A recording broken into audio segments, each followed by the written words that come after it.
At exactly 3:03 a.m., Cedar Hollow was silent. Not normal quiet. The kind of silence that feels like the whole neighborhood is holding its breath. No cars. No wind. No distant highway hum. Just stillness. That's when Mr. Daniel Collins' phone vibrated on his nightstand.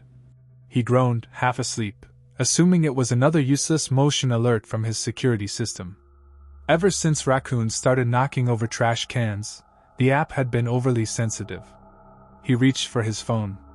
Motion detected, street camera. He sighed and opened the live feed. The empty suburban road appeared under the pale glow of a single streetlight.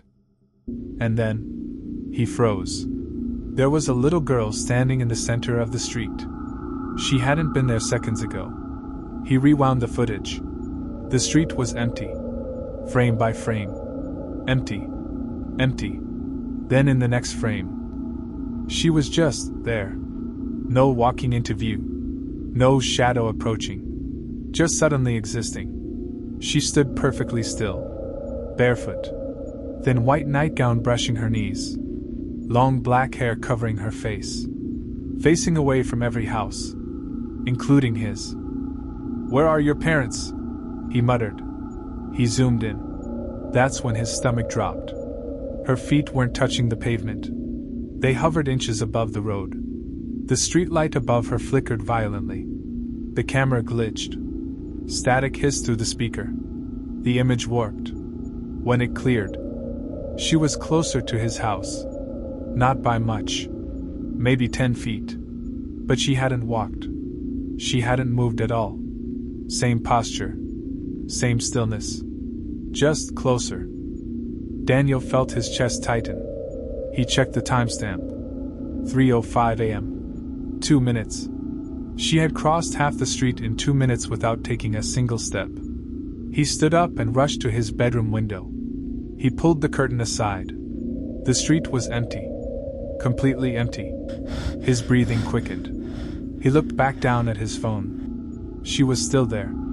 On the camera. Now directly in front of his house. Hovering. The feed flickered again. His phone vibrated violently in his hand. Motion detected, front porch. His blood ran cold. Slowly, almost unwillingly, he switched cameras. The porch cam loaded. And there she was. Standing inches from his front door. Head lowered. Hair hanging forward like a curtain. Her body unnaturally still. The porch light above her began to dim, brighten, dim again. Daniel's heart pounded so loud he could hear it in his ears. "This isn't real," he whispered. Then her head twitched. Not slowly. Not naturally. It snapped upward in one sharp, cracking motion. Her hair parted just enough to reveal her face. Her eyes were completely black. Not dark. Not shadowed. Black. Like empty holes burned into her skull. Daniel stumbled back from the window. The doorbell rang. One soft chime. He nearly screamed. His phone buzzed again. Front door camera. Signal lost. The house went silent. Then, 3 slow knocks echoed through the hallway downstairs. Daniel grabbed a baseball bat from his closet. His hands were shaking so badly he could barely hold it. "This is a prank," he told himself. "Someone's messing with the signal." Another knock. Louder this time. Then something worse. The sound of the front door handle turning. Slowly. Deliberately. But he had locked it. He always locked it. His phone buzzed again in his trembling hand. A new notification appeared. "Motion detected, living room." Daniel's knees nearly gave out. That was impossible. The security system would have sounded an alarm. Unless she never opened the door. Unless she was never outside. The downstairs floor creaked. A soft, dragging sound moved across the living room. Not footsteps. Something gliding. Daniel backed toward his bedroom door. The hallway outside was dark. Pitch black. Then he heard it. Barely above a whisper. A child's voice.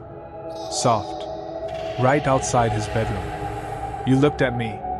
His breath caught in his throat. The doorknob began to turn. Slowly. Gently.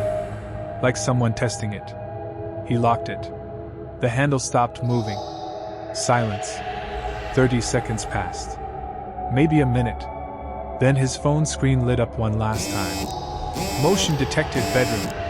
Daniel felt hot breath against the back of his neck. And a tiny voice whispered from directly behind him. You weren't supposed to. The security footage recovered the next morning. Police found Daniel Collins' house empty. No signs of forced entry. No broken windows. No footprints. But the cameras captured one final frame at 3:09 a.m.